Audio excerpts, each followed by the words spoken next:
Alright, this is gonna be new, so bear with me. A Nintendo Direct finally happened again after 530 long-ass days. This Direct was immediately hyped up by people like me, and predictions were flying off the shelves. In fact, in this video, obviously we're going to analyze some of my personal highlights from the presentation, but we're also going to compare them to my own predictions. Here are my predictions.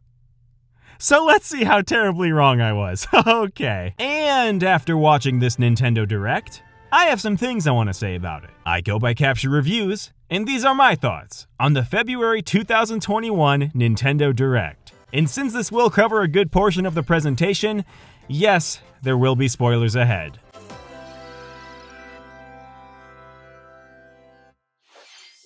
Okay, so how are we gonna open this bad boy up? Oh, okay, nice! I've never played Xenoblade, and it's funny, I was just thinking about trying this out, so is this a sequel or a spin-off or... I couldn't tell you. Because... I got an invitation to join Smash! Oh, fuck, you got me. Like I said, never played Xenoblade, but man oh man have I admired it from afar. From what I've heard, it's a fantastic series and is full of memorable moments and beautiful landscapes, which, of course, I'm a big fan of. But putting that aside, look at this. Pyra and Mythra can swap in and out seamlessly like BAM! And that is pretty damn cool. They look like a pretty fun tandem to mess around with, and I might have to pick these two up in March. So with that, we'll just cross off my Waluigi prediction. It's alright, it's alright. We'll get him next time. It's the first clip. It's fine. We're good.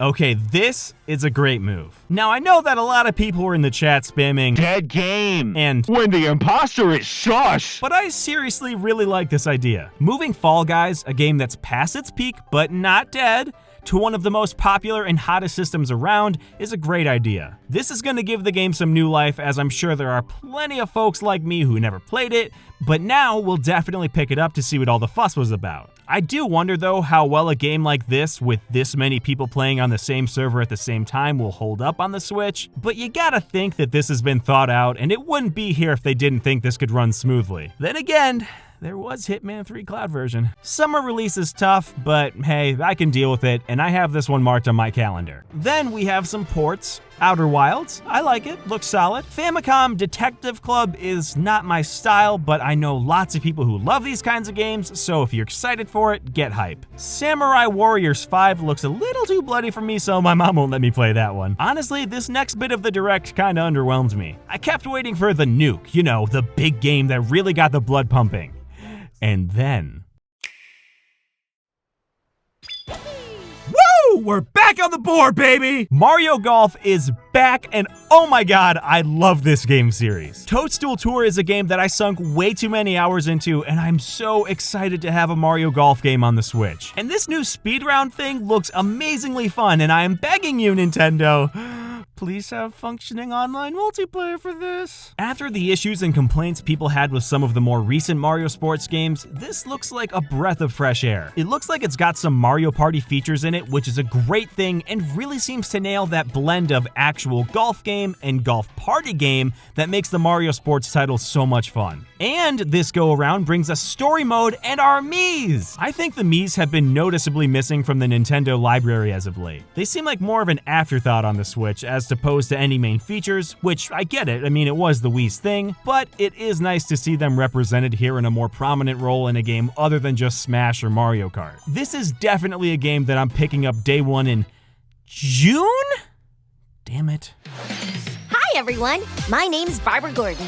Yeah, I gotta be honest, I just went to the bathroom during this part. Please, fucking skip it. Hey, where are the Sinnoh remakes? It's not looking good for my scorecard. It's looking real bad. Not good. Band together on a quest to face evil and save faces. All right, I'll say it. The fuck is this shit? Looks kinda odd and not really for me.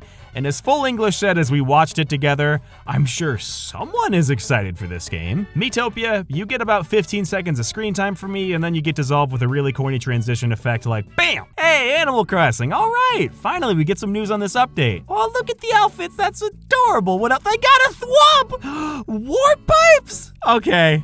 All right, the direct is saved. I'm happy. 3 nations and limited deposits of salt and iron. You know, I was just talking to someone the other day and I was like, you know what? The price of gasoline doesn't even compare to the price of salt lately. Am I right? Wait, is this a Star Wars game? Is it? Oh my God, it is. I wonder what it's about. Oh, okay. Oh, yep. See you. Good. All right. Good commercial. Yep. Dude, just go away. Apex Legends. Okay, I can deal with this. I have yet to play Apex, but now that it's coming to Switch, I might have to give it a go. But just like Fall Guys, Apex Legends looks like it's a pretty demanding game when it comes to console performance. And if I can hardly load my Minecraft world without hearing the jet engines take off in my Switch, then I'm a little bit worried about this one. It's a good idea. I mean, broaden that audience as much as you can and get more people involved, but we'll have to see on this one. Well, with about 10 minutes left, I'm shooting an abysmal 12% from the field. Wait, AG Onuma. Oh, come on. Give me the good news. Here's the nuke. It's been like 2 years since that teaser trailer. Come on, come to Papa. Give me the news. The Breath of the Wild game. Unfortunately, we don't have anything to share right now. Son of a bitch. Cross it off. The whole list. I'm done. Fuck it. All right. Anyway, what else you got, man? I'm pretty upset. This direct has been a little bit lackluster for me. Yes. Damn it. Also yes. Also damn it. Skyward Sword HD for the Nintendo Switch and new Joy-Cons that make me feel some type of way. Skyward Sword is a game that I have very little experience in, so I like the idea of a port, and I'm all for experiencing this game for real. Also, I love the pettiness that Nintendo has here. I know a lot of people had issues with Skyward Sword, so I do love how Nintendo was like, hey, you remember how you hated this? It made Breath of the Wild great. Oh, you remember this? Again, Breath of the Wild. Say you're sorry. I really was dying for a sip, just a taste, just a morsel of Breath of the Wild 2 news. But alas, we have to wait longer. I get it though, there is this thing going around that's ruining fucking everything, so I'm not mad at Nintendo whatsoever. But man, I had my hopes really high. I gotta say, I do wish there was even the tiniest teaser trailer that at the end said, hey, still working on it, here's a tiny peek, sorry, just to give us something to overanalyze for the next several months. But I have a prediction. Aonuma did say that there's more news to come later this year. And we saw earlier that Wave 2 of DLC for Age of Calamity comes in November featuring new characters. And next week is Zelda's 35th anniversary in Japan, which makes me believe that this prediction I'm about to share either was a plan that got postponed because you know what, or it's still gonna happen next week. Next week, during Zelda's 35th anniversary, I think we're gonna see some more news about Breath of the Wild 2, along with some fun anniversary things, potentially even a collection of games. Kinda like they did with 3D All-Stars that'll just come by surprise, but I think that's when we'll at least get the tiniest look at the game. Breath of the Wild 2 will then release in October or November, with some characters from that game coming in the DLC for Age of Calamity. Now those are just my thoughts, heyo! And I could be completely wrong, but I think it might happen, or at the very least was going to happen before. And of course, it is a direct, so I am excited for the one more thing, so come on, please just be a new Mario game or a Mario Kart because my scorecard's looking terrible. What? Oh, hey, I like this. Splatoon 3, all right. I picked up Splatoon 2 far too late. God, that's so hard to say, 222. So getting a fresh start in the Splatoon series with a game that's new is going to be fun once I pick it up next fucking year.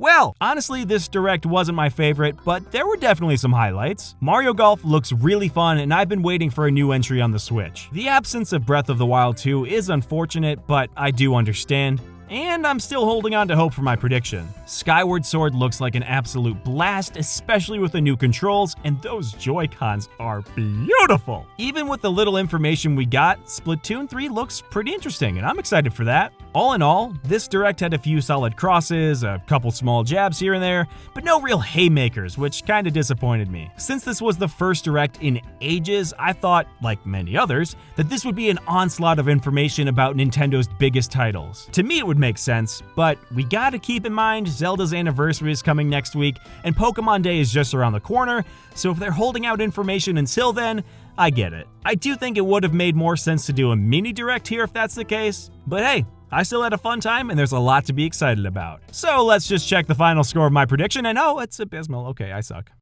Thank you so much for watching and listening to my thoughts on the February 2021 Nintendo Direct. I hope you enjoyed, and I'll see you next time.